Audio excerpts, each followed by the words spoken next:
तो यार कहानी वहीं से स्टार्ट होती है जहां पर खत्म हुआ था। अपना मेन कैरेक्टर बहुत आराम से डिसाइपल के हमले को डोज कर लेता है, जिसे वो भी देखकर चौंक जाती है। फिर क्या अपना मेन कैरेक्टर चड़ाक से उसके पिछवाड़े पर जोर से झाड़ू से मारता है, जिसके लगता है उसकी आत्मा पूरी तरह से तृप्त हो जाती है। और वो भी मनी मन सोचती है कि बाप रे, ये किस तरह की फीलिंग्स है, मुझे तो कुछ ज्यादा ही अजीब लग रहा है। अपना मेन कैरेक्टर मजा आया ना? अरे मुझे पता है कुछ ज्यादा ही मजा आएगा, तो चलो जल्दी करो और उस फीलिंग को कंसंट्रेट करो। आखिरकार यही तो है रियल मीनिंग ऑफ ग्रेट दाओ। लेकिन क्या अपनी डिसाइपल तो कुछ ज्यादा ही एंजॉय कर रही थी फीलिंग को। वो भी फुल ऑर्गेज़म में बोलती है, हाँ यही तो है असली ग्रेट दाओ। सच्ची में मुझे यकीन नहीं हो रहा कि एक झाड़ू इतनी भी काम की आ सकती है। सच में मैंने मास्टर को फिर से गलत समझा। और तभी आऊं की आवाज निकालते हुए बोलती है, मास्टर प्लीज प्लीज मुझे और मारिए, ये फीलिंग सच में कुछ ज्यादा ही अच्छा लग रहा है। उधर इकोंग भी पूरा खुश कि ये हुई ना बात, नाइस। सीन चेंज होता है उसी कमरे की बाहर की ओर, जहाँ पर किसी को तो दिखाया जाता है और वो और कोई नहीं बल्कि सोट पिक का चेन होता है, जो कि एक बुक को देखकर हंसे जा रहा था। जूनियर सिस्टर त्यान तुम्हें वो बुक को ज्यादा डिफिकल्ट लगा था ना, तो ये देखो मैंने क्या लाया है, एक येलो ग्रेड की मिड लेवल तकनीक, तुम जरूर इसको आराम से सीख सकती हो। तभी अचानक से उसे एक आवाज सुनाई देती है कि मास्टर प्लीज प्लीज थोड़ा और जोर से मारिए, थोड़ा और जोर से, कुछ ज्यादा ही अच्छा लग रहा है मुझे। जिसे सुनकर वो भी चौंक जाता है कि क्या ये आखिर यहाँ पर चल क्या रहा है। और जैसा ही गौर से देखता है उसे एक परछाई दिखाई देती है, जिसमें अपना हीरो डिसाइपल को मारे जा रहा था। फिर क्या वो कुछ ज्यादा गुस्सा हो जाता है कि तेरी माँ का औरत पे हाथ था, नहीं छोड़ूंगा नहीं छोड़ूंगा। तभी जियाओ पीछे से अचानक उस पर एक अटैक कर देती है कि साले तेरी माँ का बाप का घर है क्या, हाँ, जो यहाँ पर कभी भी चला आता है। और उसको घसीट कर ले जाते हुए बोलती है, सच में तुम्हारी हिम्मत तो कुछ ज्यादा ही हो गई, मेरे मास्टर को डराने का प्लान था। लेकिन एक बातों का हमेशा याद रखना, जब तक मैं यहाँ पर हूँ ना, तुम लोगों की चाल कभी भी कामयाब नहीं होगी, समझे।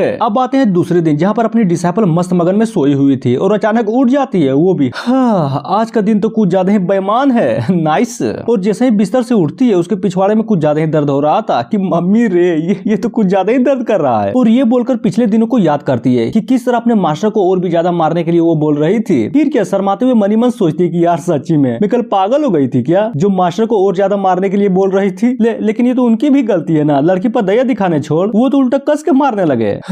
खैर छोड़ो वो सब, पहले मुझे ये देखना होगा कि क्या सच्ची में मेरा कल्टीवेशन इंप्रूव हुआ। और ये बोलकर चेक करने के लिए बैठ जाती है। तभी उसके अंदर हमें एक पेगोड़ा को दिखाया जाता है, जो कि कुछ ज्यादा ही शानदार लग रही थी, जिसको फील करते हुए वो भी पूरा हिल जाती है कि क्या सच्ची में, मतलब एक रात में मैं क्यूआई रिफाइनिंग के 9वें लेवल तक आ गई। इम्पॉसिबल, साला विश्वास ही नहीं हो रहा। आखिर ये कौन सा जादू था भाई, कल तक तो मैं 7वें लेवल पर थे और अचानक से मेरा मास्टर उस झाड़ू से मुझे मारा और मैं डायरेक्ट 9वें लेवल पर आ गई। आखिर इस दुनिया में चल क्या रहा है। और बोलती है, खैर छोड़ो वो सब, अब जबकि मैं 9वें लेवल पर आ ही चुकी हूँ, तब मुझे अपना फाउंडेशन भी मजबूत करना होगा और उसे मजबूत करने के लिए मुझे मटेरियल्स चाहिए। और ये बोलते हुए एक न्यू आउटफिट को पहनने लगती है और फाइनली पहन लेती है। फिर क्या वो लिटरली कुछ ज्यादा खूबसूरत लग रही थी। तभी बोलती है, फाउंडेशन तो मजबूत करना है, लेकिन मुझे नहीं लगता कि मेरी जैसी टैलेंटेड और एक्स्ट्राऑर्डिनरी इंसान के लिए एक नॉर्मल टाइप का फाउंडेशन बिल्डिंग पिल काम भी आने वाला है, इसलिए मुझे कुछ खास चाहिए। तभी अचानक से खुश होते हुए बोलती है, नो प्रॉब्लम, मुझे पता है कि जिस सेक्ट में मैं अभी हूँ ना, इसकी औकात ही नहीं है जो मुझे ये एक्स्ट्राऑर्डिनरी पिल्स को दे सके। पर कोई नहीं, अपनी पिछली लाइफ में मैं इतना तो पहचान बना ही चुकी हूँ जो इस मामलों में मेरी हेल्प कर सके। तभी कुछ स्पेस को कास्ट करने लगती है और फाइनली दरवाजे को खोलकर कहीं तो भेज देती है। सीन चेंज होता है दाकिन ट्रेडिंग हेडक्वार्टर्स में, जहाँ पर एक बुढ़ा हिसाब किताब करते हुए बोलता है कि नाइस, ये हुई ना बात, इसे कहते हैं प्रॉफिट। पिछले महीने के हिसाब से तो इस बार 30% ज्यादा प्रॉफिट हुआ है और ऊपर से कुछ जड़ी बूटियां तो इतना फेमस हुआ है कि कुछ बोलो ही मत, सच में मजा ही आ गए। लेकिन एक मिनट, उस दवाई का क्या? अगर मैंने शीघ्र पतन और टेढ़ापन की दवाइयों की कीमत कम कर दी तब तो साला कुछ ज्यादा ही लूट मार हो जाएगा। हाँ बिल्कुल, मुझे यही करना चाहिए ताकि जबरदस्त फायदा हो। तभी वो भी कुछ तो नोटिस करता है, अरे नहीं समझे, अपनी डिसाइपल का मैसेज जो आया हुआ था यहाँ पर, जिसे देखकर बुढ़ऊ भी बोलता है, ओ समझ गया, यानी कि महारानी को टॉप ग्रेड का फाउंडेशन बिल्डिंग पीस चाहिए।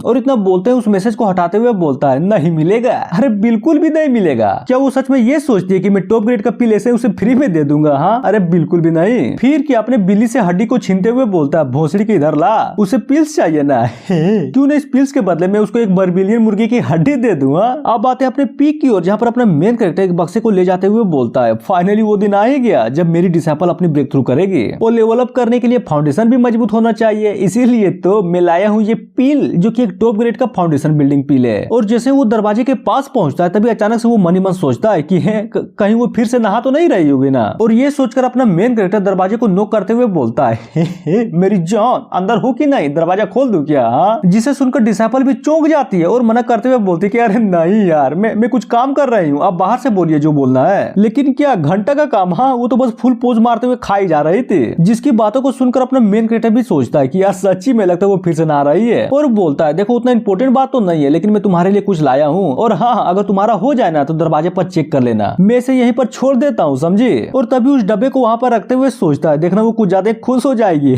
जब देखेगी कि इस बक्से में पिल्स के साथ साथ एक फोन की हड्डी भी है। नाइस, लेकिन मेरे पास उतना टाइम नहीं है कि यहाँ पर खड़ा होकर मैं उसे खुशी के मारे रोता हुआ देखूं। और ये बोलकर वहां से चला जाता है। तभी हमें एक बहुत बड़ी पंछी को दिखाया जाता है जो कि एक बक्से को अपने मुंह पर दबाकर आया हुआ था। फिर क्या वो उस डब्बे को वहीं पर गिरा देता है अपने डिसाइपल के दरवाजे के बाहर, जहाँ पर वो डब्बा अपने मेन कैरेक्टर के डब्बे के बगल में गिरता है। और फाइनली तियान दरवाजे को खोल देती है और जैसे ही नीचे देखती है उसे 2 डब्बे दिखाई देते हैं और इतना बोलते ही एपिसोड खत्म हो जाता है। तो मिलते हैं नेक्स्ट वीडियो में जो कि शायद कल आएगी।